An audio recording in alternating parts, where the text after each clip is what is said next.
जय माता जी guys, I hope आप सब लोग बहुत ही ज़्यादा बढ़िया होंगे। सो थोड़ी मेरी ये वॉइस अगर आपको क्लियरिटी ना आ रही हो तो उसके लिए I am really really sorry. लेकिन 2 दिन से हम लोग लाइव पे नहीं आ रहे हैं क्योंकि यार बहुत ज़्यादा काम है। 12 आवर की शिफ्ट्स हो रही है और कल भी जैसे संडे है, मतलब आप ऑल ऑब्वियसली मॉर्निंग में वीडियो देख रहे होंगे तो आपको मिलेगा। तो लेकिन संडे को भी यार आज ड्यूटी पे जाना मतलब पड़ रहा है क्योंकि बहुत ज़्यादा प्रॉब्लम है। काम बहुत ज़्यादा आ गया है क्योंकि आपने देखिए अभी जो आपको डिस्प्ले पर जो इमेजेस शो हो रही है, ठीक है, तो आपको ऑब्वियसली पता चल गया होगा कि न्यू प्रोजेक्ट्स के अंदर इन्वेस्टमेंट करने वाले जो प्रेसिडेंट है, तो काम भी बहुत ही ज़्यादा बढ़ने वाला है। सो इस पूरे टॉकिंग में तो वीडियो में ये हम लोग कवर करेंगे, एज वेल एज आपको कुछ इंपॉर्टेंट बातें भी बतानी है फेक वर्क परमिट्स के बारे में, एज वेल एज जो वीज़ा अपडेट्स है उसके बारे में। कुछ वीज़ा के रिजेक्शन आए हैं, एज वेल एज कुछ लोगों के बहुत ज़्यादा मुझे मैसेजेस भी आए थे। मैंने डेफिनेटली 110% सबके मैंने मैसेजेस के रिप्लाई कर दिए हैं और आपको ज़्यादा से ज़्यादा और अपडेट दूँगा, तो आप इस वीडियो को एंड तक ज़रूर देखिएगा। और जो भी इस चैनल पे नया है तो प्लीज़ लाइक एंड सब्सक्राइब कर दीजिएगा और अपने सारे दोस्तों को शेयर डेफिनेटली कर दीजिएगा। तो भाई आते हैं वीडियो पर। देखिए भाई, आपने जैसे इमेजेस देखी होगी तो आपको डेफिनेटली एक और बार शो करवा देता हूँ। ओके, तो गवर्नमेंट, आपको पता है प्रेसिडेंशियल इलेक्शन होने वाले हैं 29 ऑफ दिसंबर को। लेकिन उससे पहले है ना कि आई थिंक मंडे से इंस्पेक्शंस चालू होगी कि किस किस गवर्नमेंट प्रोजेक्ट्स में है ना ज़्यादा से ज़्यादा इन्वेस्टमेंट होने वाली है। तो देखिए भाई, इन्वेस्टमेंट होती है तो एज वेल एज कंस्ट्रक्शंस काम का ज़्यादा से ज़्यादा। देखिए आपको मैं 2-3 इमेजेस शेयर कर देता हूँ। तो देखिए उसके अंदर है ना बताया गया है कि health centres as well as जो होस्ट क्या बोलते हैं इसको, हॉस्पिटल्स होते हैं ना, तो उसमें भी वैकेंसीज बढ़ने वाली है। कंस्ट्रक्शंस में तो बढ़ने ही वाली है 110%। और इनका फ्यूचर डेवलपमेंट है 2026 तक। तो शायद 2026 तक ये लोग अच्छा खासा इन्वेस्टमेंट करने वाले हैं। और इन्वेस्टमेंट का फ़ायदा ये भी है कि भाई सिर्फ और सिर्फ कंस्ट्रक्शंस नहीं, एज वेल एज जो वायर्समैन होते हैं, टाइलिंग का काम होता है, फ्लोरिंग का काम होता है, कारपेंटरिंग का काम होता है। बहुत सारे कैटेगरीज़ के अंदर जॉब वैकेंसीज खुलने वाली है। और उसके साथ साथ के अंदर भी हॉस्पिटैलिटी के अंदर भी ज़्यादा से ज़्यादा बढ़ने वाला है यार काम। क्योंकि देखिए क्लीनर के जॉब्स के अंदर वैकेंसी तो है, एज वेल एज अभी है ना आएगी होटल लाइन के अंदर जो जो शेफ़ होते हैं उसकी, बेकरी सेक्शन की। सर्विस में अभी कम है, देखिए सर्विस डिपार्टमेंट में बहुत ही ज़्यादा कम है। लेकिन क्लीनर जॉब्स की देखिए, अब क्लीनर जॉब्स के अंदर कुछ क्लियरिटी दे देता हूँ। देखिए क्लीनर जॉब्स का क्या होता है ना, कि आप जैसे इंडिया में समझते हो ना क्लीनिंग, तो वैसे नहीं है। यहाँ पे ना आपको थोड़ी बेसिक नॉलेज होनी चाहिए कि भाई कौन सा जो गार्बेज है कौन से डिपार्टमेंट में डालना है, ठीक है, मतलब कौन से डस्टबिन में डालना है। बेसिक रूल क्या होता है, कौन से क्लीनिंग एजेंट होते हैं, मोप किसको बोलते हैं, वाइपर किसको बोलते हैं, ड्राई मोप कौन सा होता है। तो ये सारी चीज़ें यार बहुत ज़्यादा ज़रूरी है। और जो डिलीवरी जॉब्स के बारे में भी भाई बता दूँ तो मैं आपको कि कुछ कुछ रिजेक्शंस आए हैं डिलीवरी जॉब्स के अंदर। जैग्रब परमिट से ही आ रहे हैं यार मैक्सिमम, मुझे जितने भी परमिट्स आए हैं। तो जैग्रब परमिट से रिजेक्शन का ज़्यादा से ज़्यादा रेट है। तो मैं आपको बोलूँ ना डिलीवरी जॉब्स के अंदर तो भाई आप सक्सेस रेशियो मानिए 30%। ओके, लेकिन जो दूसरी जॉब्स हैं उसके अंदर भी प्रॉब्लम आई है। तो मेरे लिए मैं आपको ये कुछ बताना चाहता हूँ कि जो जिसके रिजेक्शंस आए ना उसमें मैंने ये कॉमन देखा है कि उनका फेक वर्क परमिट है। तो आप सोचोगे भाई फेक वर्क परमिट का कैसा पता लगा है कि वर्क परमिट सही है या नहीं है। देखिए भाई, मुझे एक बंदे ने अपने सारे डॉक्यूमेंट भेजे जो उसको एजेंट ने भेजे थे, तो उसके अंदर अकोमोडेशन लेटर नहीं था। ठीक है, जो बहुत बहुत ही इंपॉर्टेंट चीज़ है अकोमोडेशन लेटर होना। आप मुझे मानिए कि टॉप मोस्ट प्रायोरिटी में है, क्योंकि अकोमोडेशन लेटर नहीं होगा ना तो उसके अलावा कुछ नहीं हो सकता है। आप समझ रहे हो, क्योंकि अकोमोडेशन लेटर तो चाहिए गवर्नमेंट को, भाई यार बंदा रहेगा कहाँ। तो और फेक वर्क परमिट्स भी बहुत हद से ज़्यादा, 10 में से मुझे लग रहा है कि शायद 10 में से 3 बंदों का है ना फेक वर्क परमिट ही होते हैं।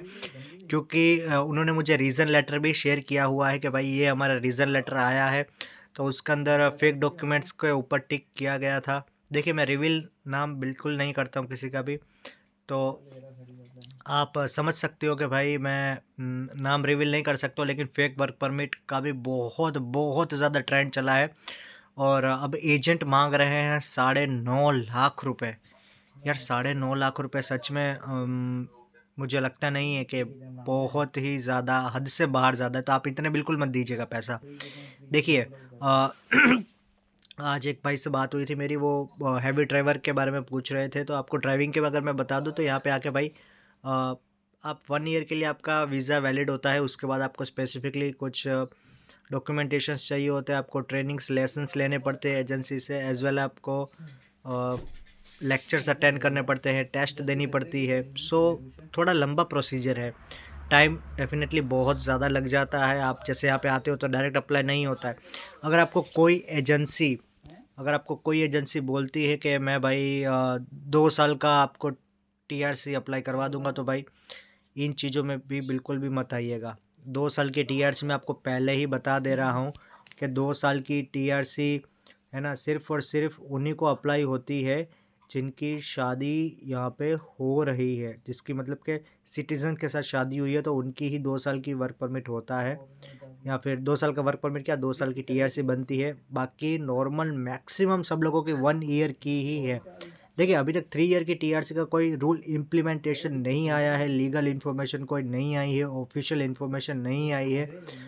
तो ये सारी चीज़ों के ऊपर आप बिलीव बिल्कुल भी मत कीजिएगा। अगर आपको कोई 3 साल की क्या बोलते हैं उसको टीआरसी, या फिर 2 साल की टीआरसी के बारे में कुछ बोले, तो देखिए हवाई हवाई बातें तो सब लोग करेंगे, मैं तो आपको फैक्ट बताता हूँ। बाकी अपनी रिसर्च भी यार ज़्यादा से ज़्यादा करो यार, ओके। क्योंकि रिसर्च करना बहुत ही ज़्यादा ज़रूरी है। क्योंकि देखिए आप मुझे भी पूछ सकते हो, आप अपने साइड से भी बहुत ज़्यादा रिसर्च कर सकते हो। क्योंकि एजेंट तो आपको बहुत सारे हवाई बातें करेगा, क्योंकि उसको पैसे लेने से मतलब है डेफिनेटली। एक बार आप पैसा दे दोगे, यहाँ पर पहुँच जाओगे, तो उसके बाद आपको शायद वो पूछेगा भी नहीं, क्योंकि उसका काम है आपको पहुँचाना। उसके बाद अगर 2-3 महीने के बाद अगर आपकी जॉब छूट जाती है, तो उसको कुछ फ़र्क नहीं पड़ता है। फ़र्क पड़ेगा तो सिर्फ़ और सिर्फ आपको। ओके, वो तो बोलेगा भाई मैंने तो तेरे को जॉब में लगा के दिया था और मेरा काम तो सिर्फ यही था, ठीक है। तो ये भी एक बहुत ज़्यादा यार फ़र्क पड़ता है। तो भाई इसलिए मैं आपको बोलता हूँ कि रिसर्च बहुत ज़्यादा से ज़्यादा कीजिए, अपने आप को सुरक्षित रखिए। और पैसा यार मैं तो अभी आपको बोल दूँ ना कि भाई के वेयर हाउसेज और डिलीवरी जॉब्स के अंदर भी अप्लाई मत कीजिएगा यार प्लीज़। क्योंकि दिसंबर स्टार्ट हो गया है, 1 दिसंबर, आप शायद वीडियो देख रहे होंगे ये 1 दिसंबर को। तो भाई दिसंबर स्टार्ट हो गया, आप प्लीज़ कोई भी डिलीवरी जॉब्स और वेयर हाउस में अप्लाई बिल्कुल भी मत कीजिएगा यार। आपका रिजेक्शन आ रहा है, आप मुझे मैसेज कर रहे हो, मुझे बहुत दुख हो रहा है सच में। आपको लगता है कि मैं ऐसे बोल रहा हूँ, लेकिन सच में मुझे बहुत ही दुख होता है यार। क्योंकि देखिए कुछ पैसा आपका बिल्कुल वेस्ट ही गया है, मतलब उसका तो कुछ है ही नहीं। जैसे एम्बेसी का वीज़ा एप्लीकेशन फ़ीस शायद 8,500 9,000 होती है, ठीक है। तो वो बिल्कुल गया, आपका आने जाने का खर्चा, ठीक है, आपका टाइम, आपने जो प्रीमियम लिया था उसका पैसा। तो यार पैसा इंडिया में आप कमा रहे हो, इतनी मेहनत कर रहे हो, तो बहुत सोच समझ के करो यार। हाँ जी, आपको कुछ अपॉर्चुनिटीज़ दिख रही है इसीलिए आप इतना पैसा लगा रहे हो, लेकिन जिसके जिसके फेक वर्क परमिट्स आए थे और उनका रिजेक्शन आया है, तो दिल से बहुत बहुत ख़राब लग रहा है। क्योंकि मुझे पता है कि मैं पार्ट टाइम जॉब करता था, तो 2500 2600 3000 सैलरी मिलती थी 1 महीने बाद। तो ऐसा पैसा जोड़ जोड़ के आप सब लोग इतना मेहनत से कमा के ऐसे एजेंट को मत दे दो यार।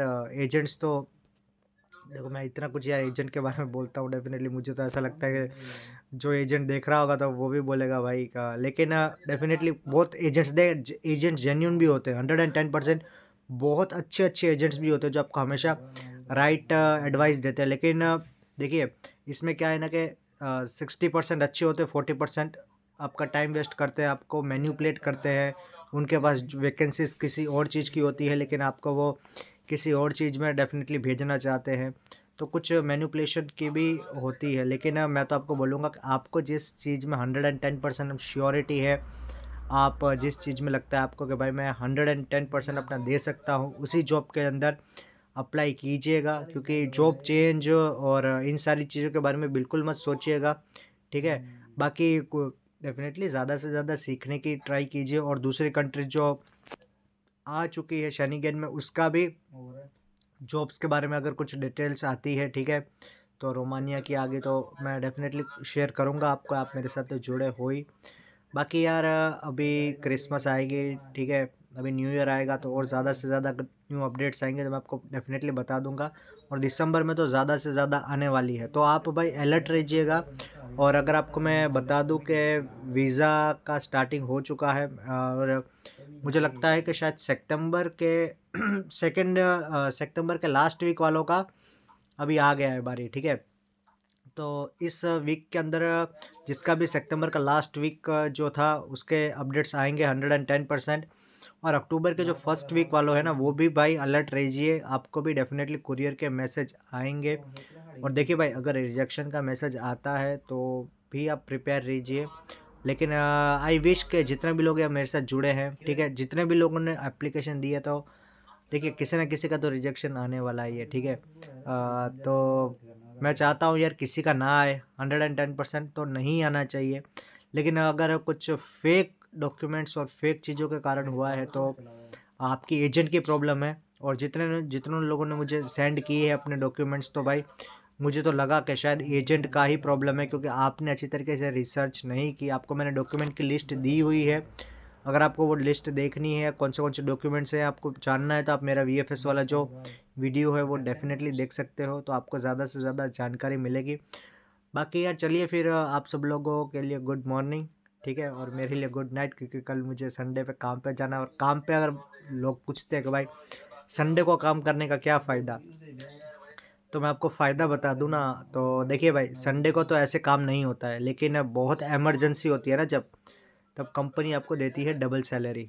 डबल सैलरी मतलब कि उस दिन आपका पेमेंट डबल होता है हर घंटे का, जितना आपको बेसिकली एक 1 आवर का दिया जाता है। जैसे नॉर्मली अगर डिलीवरी बॉयज़ या जिसकी 840 सैलरी होती है ना, तो उसको 4 यूरो के हिसाब से देते हैं। मतलब कि अगर आपने 1 घंटा लगाया जहाँ पे आपको 4 यूरो मिलने होते हैं ना, वो आपको मिल जाते हैं 8 यूरो। ओके, मतलब अगर आपने 16 घंटे या सॉरी 10 घंटे काम किया है 4 यूरो के हिसाब से, मतलब 40 यूरो, लेकिन आपको मिलेंगे डायरेक्ट 80 यूरो उस दिन, ठीक है। तो अच्छी अपॉर्चुनिटी है, और काम वही डेली जो आप बेसिकली करते हो वही होगा। तो ज़्यादा नहीं है, लेकिन अभी इस वीक तो हमारा ओवर टाइम ही 4 आवर लगे हैं पूरे सैटरडे तक। तो और संडे को भी कर रहे हैं, तो थोड़ा बहुत मतलब शरीर को भी बॉडी को भी थोड़ा रेस्ट डेफिनेटली चाहिए ना। बंदे को संडे को सोचता है बंदा कि यार रेस्ट कर ले, लेकिन यार चलो काम तो ज़रूरी है ऑब्वियसली। अब यहाँ काम करने ही तो आए हैं इतनी दूर घर से, तो काम करना भी बहुत ज़्यादा ज़रूरी है। तो यही था। बाकी यार हम लोग लाइव होंगे यार डेफिनेटली मंडे से, अगर हमारा स्केड्यूल ठीक हो जाता है, क्योंकि यार मैं 11:30 बजे लाइव होता हूँ ना, तो बहुत सारे लोग मिस करते हैं, ठीक है। तो सॉरी उन सब के लिए भी यार, लेकिन डेफिनेटली अगर मंडे से हमारा स्केड्यूल ठीक हो जाता है तो हम लोग फिर से वही इंडिया के जो बेसिकली टाइम है 6:30-7 बजे का, तो हम लोग तभी ऑनलाइन होंगे, लाइव होंगे, ठीक है। बाकी ध्यान रखिएगा। चलिए, जय माता जी, गुड नाइट।